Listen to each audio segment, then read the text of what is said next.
Bom dia, quinto ano. E aí, como vocês estão? Tudo bem? Hoje é sexta-feira, dia 22 de maio, e nós estamos aqui para a aula de Ciências Sociais. Eu combinei com vocês que a nossa aula, seria de História, mas como tivemos aí um tempo hábil, algumas aulas ainda no mês de maio sobrando, nós vamos fazer Ciências Sociais. E também, como eu já combinei com vocês, será o grupo 2. Nós não fizemos o grupo 2 porque foi quando nós fizemos a parada que começou o problema de parar por conta da pandemia. Então, nós não fizemos esse grupo de Ciências Sociais e agora nós estamos voltando nele. Então, vocês deverão estar agora em mãos com a apostila do grupo 2, na página 244, e vamos falar sobre monarquia. Então, quando nós falamos sobre monarquia, não é um assunto tão novo para vocês que estão no quinto ano. Eu sei o que é monarquia, professora. É uma forma de governo. Sim. Quando nós olhamos aí para a página 244, nós vemos a família real britânica, Elizabeth II, Nós vemos também o rei Masses III. Então, são as formas de reis e rainhas governarem o país. No Brasil, nós não governamos com monarquia, O nosso sistema é república. Então, a monarquia são aqueles países onde existem os reis e as rainhas. E aí eles têm para ajudar a administrar o país, para ajudar a governar, eles têm os seus representantes, eles têm os ministros. Geralmente o primeiro-ministro é que ajuda um rei ou uma rainha a governar, a administrar um país onde o sistema é monarquia. Se vocês olharem aí na página 245, vocês também estão vendo aí alguns monarcas. Nós estamos vendo Abdullah, II, que assumiu a coroa na Jordânia. E nós estamos vendo também aí a rainha da Dinamarca, num país da Europa, Margarida II. Estamos vendo o terceiro, o príncipe Albert II, que assumiu o trono em Mônaco em 2005. Então, um rei e uma rainha, ele fica no governo desde muito jovem até a idade, quando fica a velhice. Vou ler para vocês aqui na página 245 o que é monarquia. Afinal, professora, o que é monarquia? Monarquia é uma forma de governo no qual o chefe do Estado é um rei ou uma rainha, que se mantém no poder por toda a vida até a sua morte. O monarca pode repassar o poder a um outro membro da família, ainda em vida, Mas geralmente ele é transmitido hereditariamente, quer dizer, de pai para filho ou de mãe para filho. Então sempre fica na mesma família. O chefe do Estado na monarquia recebe o nome de monarca, intitulado de rei ou rainha. Cabe a ele ou a ela, quando é uma rainha, reger ou coordenar a administração daquela nação, visando o bem comum numa forma muito harmônica, quer dizer, uma forma harmoniosa quer dizer onde todos se sentem bem, onde faz tudo pelo povo, onde o povo realmente forma uma nação. Na atualidade, há em torno de 28 monarquias no mundo. Entre elas, podemos citar, então prestem atenção quantos são os países, 28 mais ou menos, Mônaco, cidade-estado soberana na França, Arábia Saudita, Noruega, Suécia, Vaticano, Espanha, Holanda, Bélgica, Dinamarca, Luxemburgo, Jordânia, Japão e muitas outras ainda. Aqui estão alguns exemplos.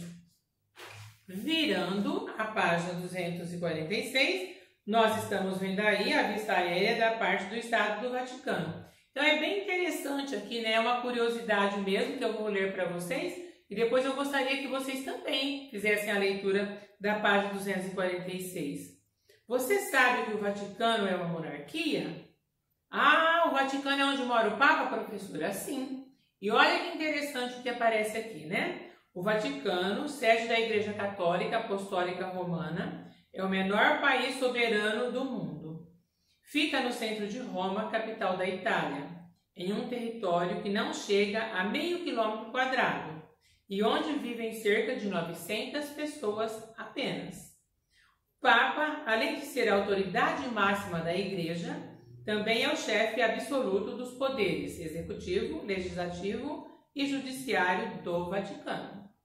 Lá não há partidos políticos. Quando um Papa morre ou renuncia, essa autoridade é concedida transitoriamente para um colégio de cardeais, responsável pela eleição do próximo pontífice. A fábrica de São Pedro, órgão responsável a uma prefeitura, cuida da manutenção dos prédios, da limpeza pública, entre outras coisas. Então, aqui, como nós vimos, né, nós temos o Papa que representa todo o território do Vaticano, né, do país, e ele é a autoridade máxima nesse lugar. Eu li para vocês porque é um saiba mais, é uma curiosidade, é interessante, né? E aqui também nós podemos ver o mapinha representando o Vaticano, que é muito pequenininho, né, um país muito pequeno. E virando, nós temos as páginas 248 e 249 que vocês vão fazer os exercícios. Na página 248, vocês vão fazer todos os exercícios. Na página 249, vocês vão fazer apenas o exercício 4. Virando a página e continuando a teoria, nós vamos falar um pouquinho agora sobre república.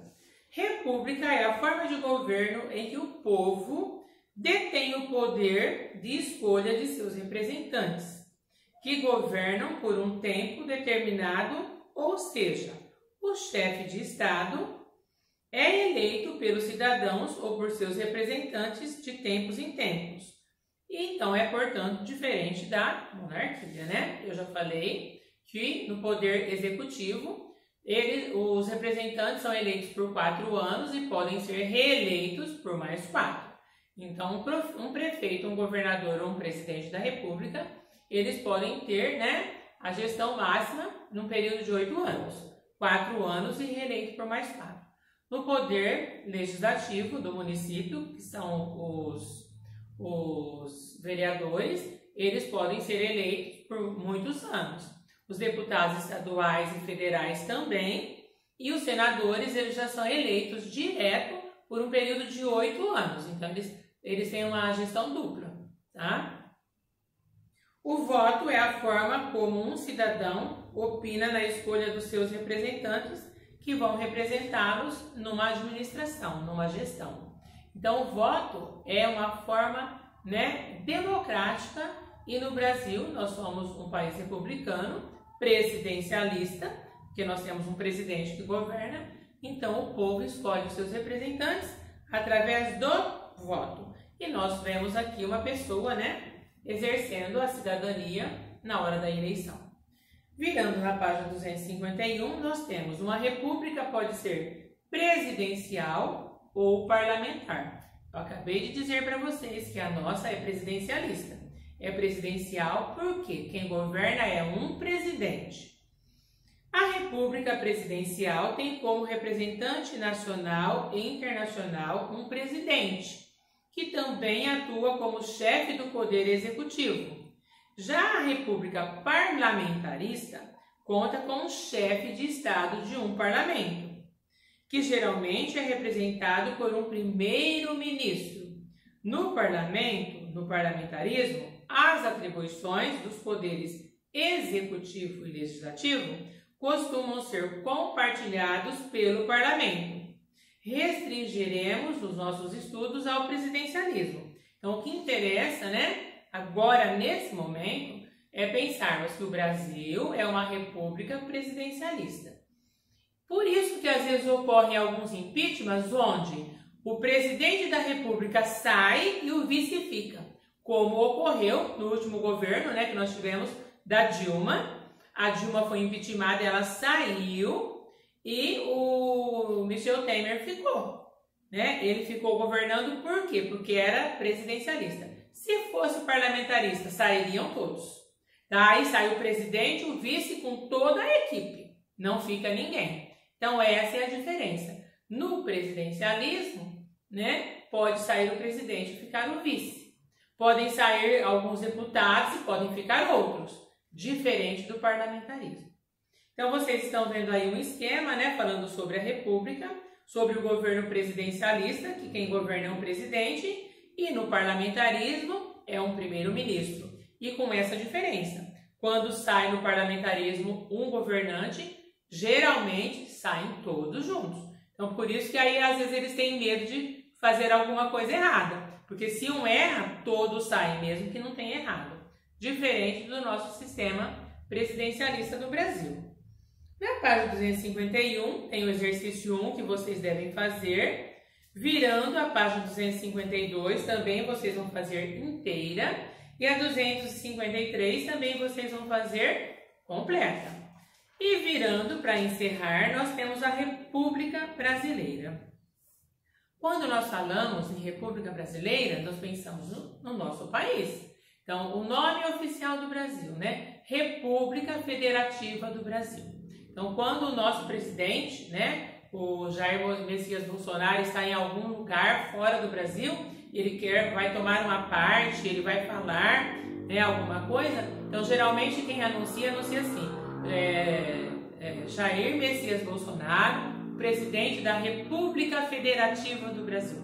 Tá? Nós olhamos aqui, nós vemos o símbolo, né, do Brasil, da República Federativa do Brasil, é o nosso símbolo oficial, tá? O Brasil tem alguns símbolos, nós temos aí a bandeira nacional, as armas nacionais e o selo nacional, e aqui nós temos, né, a nossa representação. A República Brasileira. Quando falamos em República Brasileira, pensamos no Brasil. O Brasil é uma república federativa presidencialista. Os brasileiros, por meio de eleições, escolhem seus representantes do governo. A cada 2 anos existe a eleição, como eu disse para vocês. Existem as eleições municipais, daqui 2 anos estaduais e federais, e daí depois 2 anos as municipais de novo, e sempre elas ocorrem de 4 em 4 anos. Uma delas, né, ocorre para escolher o presidente da República, dos deputados federais e dos senadores, dos governadores e dos deputados estaduais. A outra para os prefeitos e para os vereadores, que são as eleições municipais, como teremos esse ano. O Brasil é formado por 27 unidades federativas. Então, o Brasil tem 26 estados e 27 unidades federativas. Por quê, professora? Porque na hora de escolher governador de estado, é escolhido um governador somente para o Distrito Federal. Então, são escolhidos 27 governadores. Então, escolhe-se um governador para o estado de Goiás e um governador para o Distrito Federal, onde fica a cidade de Brasília. Tá? Então, quando a gente pensa no estado de Goiás, lá onde está Brasília, que é a capital, tem o governador do estado de Goiás e o governador do Distrito Federal. Então, são 26 estados e 27 unidades federativas, porque o Distrito Federal entra como unidade federativa e, por isso, tem um governador só para essa região. Então, esses governadores têm autonomia administrativa, ou seja, cada estado elege os seus representantes. Além disso, o Brasil possui municípios que também precisam dos seus representantes. Que aqui em José Bonifácio nós temos o nosso prefeito, que é o Celso, né, o Celso Limar Galgaro, que a gente fala Celso Gaúcho, e nós temos a Câmara dos Vereadores, que por sermos um município de porte médio pequeno, nós temos 9 vereadores que trabalham na Câmara Municipal. E para fazer toda essa administração na Câmara Municipal, é eleito por 2 anos, na gestão de 4 anos, a cada 2 anos, um presidente da Câmara. No atual ano que nós estamos, é o Rafael Nizzato, o presidente da Câmara. E antes do Rafael Nizzato, por 2 anos, foi o Leléu. Então, nós tivemos primeiro o Leléu, 2 anos, e agora o Rafael Nizzato, por mais 2 anos. Então, numa gestão de 4 anos, nós passamos em 2 presidentes da Câmara. E o que é que ele faz? Uma vez por semana, a Câmara Municipal tem uma sessão e ele é que comanda, ele que coordena toda a sessão da Câmara, né? E todos os vereadores nesse momento. Então, nós estamos vendo aí como é que ocorrem, né, as eleições na União. Quando a gente fala União, a gente pensa no Brasil, como ocorrem nos estados e como ocorrem nos municípios, que eu já expliquei para vocês. Nós estamos vendo na página 255 algumas fotos, algumas figuras, algumas representações de alguns pontos turísticos e políticos no Brasil. E, para encerrar, vocês vão fazer as atividades da página 256, a questão 1, da página 257, as questões 2, 3 e 4, e assim vocês vão encerrar essa atividade. Na página 256, está falando que vocês devem colocar, né, o nome de um representante da União, tá? Então, no caso aqui, presidente da República, vocês vão colocar Jair Messias Bolsonaro. O nome de um deputado federal, aí vocês vão pesquisar, ou se vocês souberem, com a ajuda dos pais, o nome de um deputado federal. O nome de um senador, atual, viu, gente? Depois das unidades federativas, vocês vão colocar o nome do nosso governador do estado, João Dória, e o nome de um deputado estadual. Escolham aí um deputado estadual e coloquem o nome dele. E nos municípios, o nome do nosso prefeito é Celso Olimar Galgado. Tem gente que fala Celso Gaúcho, tudo bem, eu vou aceitar se colocar assim, né, que é como o povo chama. E o nome de um vereador. Entre os 9 que nós temos no município, vocês devem elencar aqui o nome de um vereador, tá? Façam com capricho. Até já, nos encontramos para a aula online. Beijos a todos.